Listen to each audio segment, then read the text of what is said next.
Hello everyone, আসসালামু আলাইকুম। ছোটো জালের বাসায় ছোটোখাটো একটা গেট টুগেদার পার্টি ছিল।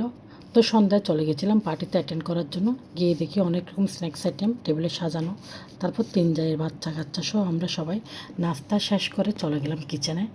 রাতের খাবারের প্রস্তুতি প্রায় শেষ। যাকে বললাম কোনো হেল্প লাগলে বলো, করে দিই। যা বলল, পোলাওটা একটু রেঁধে দাও ভাবি, রান্নাবান্নার প্রায় শেষ।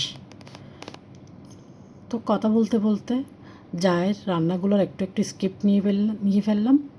তারপর পোলাও রাঁধার জন্য চলে আসলাম আমার কিচেনে।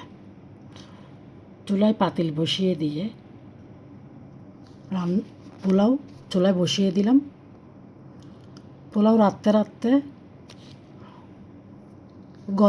গল্প করব, সে ভাবনাটাও মাথায় ঘুরতেছে। জায়ের সাথে ননদের সাথে গল্প বসতে হবে। গল্প করতে করতে হয়ে গেল রাতের খাবারের সময়। রাতের খাবারের জন্য কিচেনে গিয়ে দেখি সার্ভিং ডিশে সব নেওয়া হচ্ছে। তারপর খাওয়ার টেবিলে গিয়ে দেখি মাশাআল্লাহ দেবর আর ছোটো যা অনেক কিছু রেডি করে ফেলেছে। খাবারগুলো অনেক লোভনীয় এবং মজার ছিল। সাথে ছিল বুরানি, কোক, আইসক্রিম। এত সুন্দর আয়োজনের জন্য সোনিয়া আর ছোটো ভাইকে many many thanks for inviting me and my family. তো আল্লাহ হাফেজ, আজকের ব্লগ শেষ করলাম।